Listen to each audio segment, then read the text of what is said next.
Chapter 3. Looking-Glass Insects. Of course, the first thing to do was to make a grand survey of the country she was going to travel through. It's something very like learning geography, thought Alice, as she stood on tiptoe in hopes of being able to see a little further. Principal rivers? There are none. Principal mountains? I'm on the only one, but I don't think it's got any name. Principal towns? Why, what are those creatures making honey down there? They can't be bees.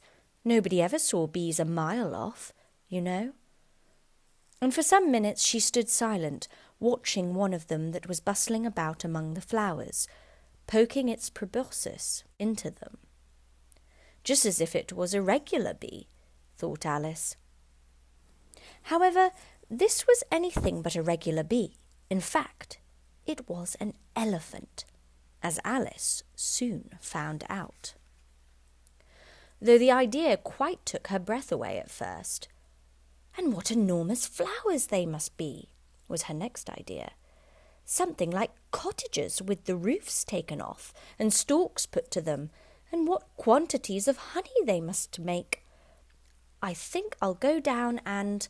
No, I won't go just yet, she went on, checking herself just as she was beginning to run down the hill and trying to find some excuse for turning shy so suddenly.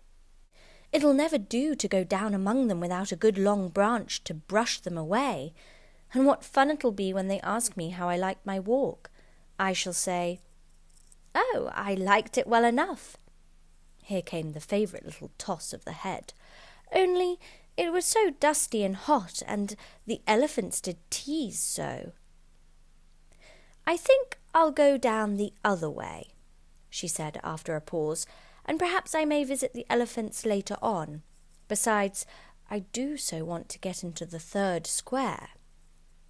So with this excuse she ran down the hill and jumped over the first of the 6 little brooks.